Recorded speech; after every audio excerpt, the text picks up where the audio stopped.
آج ہم ایک بہت ہی دلچسپ کہانی پر بات کر رہے ہیں، پتھر کا دل۔ جی، روشن وادی کی کہانی ہے، ایک ایسی جگہ جو اپنے پتھر تراشنے والے کاریگروں کے لیے مشہور تھی۔ ہاں، اور وہاں ایک بہت پرانا چشمہ بھی تھا جو کہتے ہیں کہ وادی کی زندگی کا مرکز تھا۔ بالکل، وہ صرف پانی کا ذریعہ نہیں تھا، جیسے وادی کی روح بستی تھی اس میں۔ صحیح۔ اور کہانی کا اصل موڑ تب آتا ہے جب وہ چشمہ سوکھ جاتا ہے۔ اوہ، تو پھر تو بڑی مشکل ہو گئی ہوگی۔ بہت زیادہ۔ پوری وادی میں جیسے قحط سالی اور مایوسی پھیل گئی۔ یہ ایک بحران کی کیفیت تھی۔ اور اسی ماحول میں ہمارا مرکزی کردار ہے زیان۔ ہاں، زیان کمال کا ہنرمند سنگ تراش، لیکن بہت اکیلا، بہت ٹوٹا ہوا۔ کسی ذاتی سانحے کی وجہ سے نا، اس نے جیسے خود کو سب سے الگ کر لیا تھا۔ بالکل، اس کا دل بھی جیسے پتھر کا ہو گیا تھا، وہ تنہائی میں رہتا تھا۔ یہ تو اکثر ہوتا ہے غم میں۔ جی، اور ایسے میں گاؤں میں ایک پرانی روایت یاد آتی ہے سب کو۔ اچھا، کیا روایت تھی وہ؟ گاؤں کی سب سے بزرگ خاتون تھی دادی فیروزہ۔ انہوں نے بتایا کہ چشمے کو صرف ایک خاص پتھر، جسے پہاڑ کا دل کہتے ہیں، وہی زندہ کر سکتا ہے۔ پہاڑ کا دل، واہ۔ ہاں، لیکن شرط یہ تھی کہ اسے تراشنے والا کوئی عام کاریگر نہ ہو، بلکہ ایسا شخص جس کا اپنا دل پاک ہو، مخلص ہو۔ یہ تو بہت گہری بات ہے۔ اور یہ بھی تھا نا کہ جو اسے تراشے گا اس کا اپنا دل بھی نرم پڑ جائے گا۔ بالکل، یہی تو اصل نقطہ تھا کہ باہر کا مسئلہ حل کرنے کے لیے اندر کی تبدیلی ضروری تھی۔ تو ظاہر ہے سب نے زیان کی طرف ہی دیکھا ہوگا، کاریگر تو وہی تھا سب سے ماہر۔ جی، ہنر تو تھا اس کے پاس، لیکن دل پتھر کا تھا۔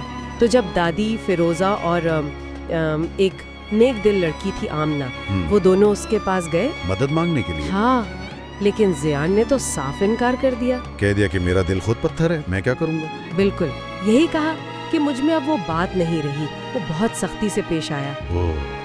لیکن آمنہ نے ہمت نہیں ہاری، نہیں، وہ کوشش کرتی رہی، اسے گاؤں والوں کی تکلیف، بچوں کی پیاس کا بتاتی رہی، جیسے اس کے اندر کی انسانیت کو جگانا چاہ رہی ہو۔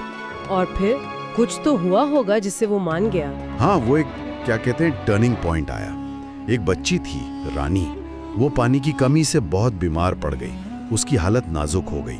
ہائے اللہ۔ آمنہ پھر زیان کے پاس گئی، رو رو کر التجا کی۔ شاید اس بچی کی حالت دیکھ کر یا آمنہ کی فریاد سن کر زیان کے اندر کچھ پگھلا۔ اسے اپنا کوئی پرانا دکھ یاد آ گیا ہوگا شاید۔ ہو سکتا ہے، بس وہ مان گیا۔ اس نے کہا ٹھیک ہے، میں جاؤں گا پہاڑ کا دل ڈھونڈنے۔ اکیلے۔ یہ سفر صرف پہاڑوں کا نہیں تھا، اس کے اپنے اندر کا سفر بھی شروع ہو گیا۔ مشکل تو ہوگا بہت۔ جسمانی مشقت بھی تھی اور اندرونی جنگ بھی۔ وہ اپنے غم، اپنی تلخی کا سامنا کر رہا تھا، خود کو سمجھنے کی کوشش کر رہا تھا۔ اور آخرکار اسے وہ پتھر مل گیا۔ ایک اونچی چوٹی پر، روحوں کے ٹھکانے نامی جگہ پر، ایک چھپی ہوئی غار میں، ایک چمکتا ہوا شفاف پتھر۔ واہ، لیکن اصل کام تو اب تھا، اسے تراشنا۔ جی، اور یہ تراشنا اب صرف ہنرمندی نہیں رہی تھی، یہ اس کے لیے ایک علاج بن گیا۔ علاج؟ کیسے؟ ہر چوٹ جو وہ پتھر پر لگاتا تھا، وہ جیسے اس کے اپنے سخت دل پر لگ رہی تھی، اس کی سختی کم ہو رہی تھی۔ اچھا۔ اسے پرانی اچھی یادیں آنے لگیں، اس کے اندر دوسروں کا درد محسوس کرنے کی وہ جو ہمدردی ہوتی ہے وہ جاگنے لگی۔ تو پتھر کو شکل دیتے دیتے وہ خود بدل رہا تھا۔ بالکل، اور اس نے ایسا دل تراشا جو بالکل شفاف تھا، اور کہتے ہیں چھونے میں گرم اور دھڑکتا ہوا محسوس ہوتا تھا۔ یہ تو کمال ہی ہو گیا۔ یہ اس کی اپنی تبدیلی کی نشانی تھی۔ جب وہ گاؤں واپس آیا تو وہ بالکل بدلا ہوا تھا، آنکھوں میں سکون تھا، ایک چمک تھی۔ اور پھر اس نے وہ پتھر چشمے کے پاس رکھا ہوگا؟ جی، خاموشی سے سوکھے چشمے کے کنارے رکھ دیا، اور پھر معجزہ ہوا۔ پانی آ گیا؟ پانی ابل پڑا، چشمہ پہلے کی طرح بلکہ شاید اس سے بھی زیادہ تیزی سے بہنے لگا۔ اللہ اکبر، گاؤں میں تو خوشی کی لہر دوڑ گئی ہوگی۔ ہر طرف جشن کا سما تھا، لیکن اصل معجزہ تو زیان کے ساتھ ہوا تھا۔ اس کا اپنا دل، اس کا اپنا پتھر کا دل بھی پگھل چکا تھا۔ وہ پہلے والا تنہا کڑوا زیان نہیں رہا۔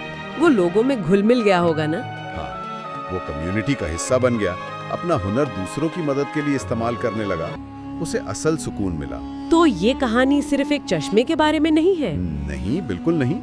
یہ کہانی ہے اندرونی تبدیلی کی، ہمدردی کی طاقت کی،